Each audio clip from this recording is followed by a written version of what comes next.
Slide 5 में chapter 5 morphology of flooring plants, यहाँ से टॉपिक उठाया है रूट्स, और रूट्स से ही चारों क्वेश्चन तैयार किए गए हैं इजी टू एनालिटिकल या टॉप रैंकर्स के।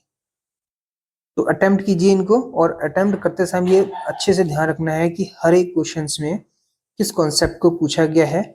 एक से ज्यादा अगर कोई कॉन्सेप्ट इंक्लूड किया गया है तो उसको भी नोट डाउन करना है, और किस कॉन्सेप्ट में डिफिकल्टी आई।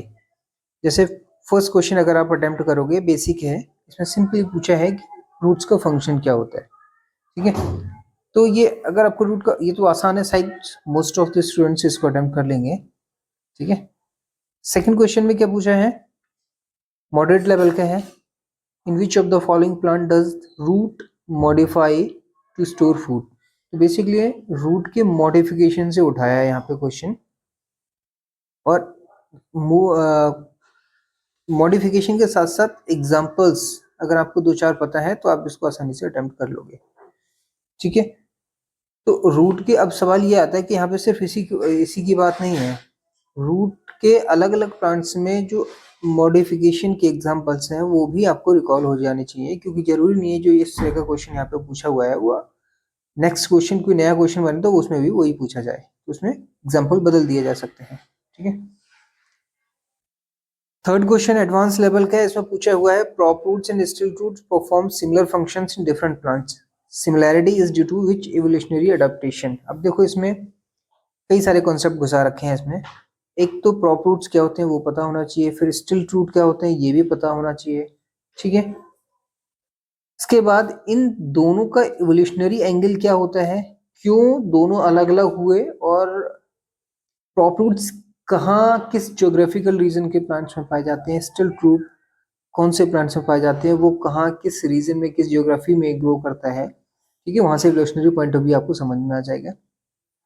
अब इसके ऑप्शन अगर आप देखो तो ऑप्शन में इसने एक चीज और डाली हुई है, होमोलोगस। होमोलोगस है तो एनालोगस भी डाला होगा, हाँ देखो सेकंड में।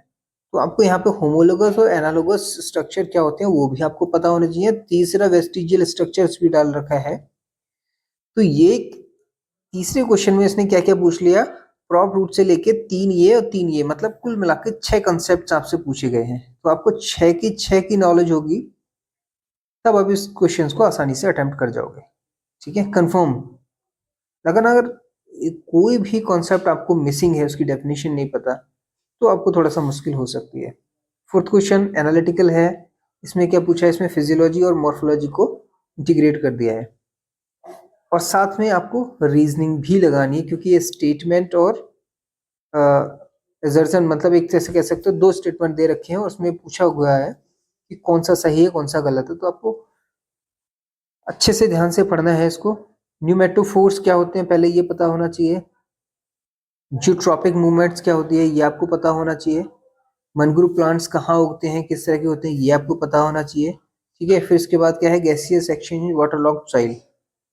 अब इसमें थोड़ा सा रीजनिंग लगानी है। रीजनिंग का मतलब होता है चीजों को इंटीग्रेट करना।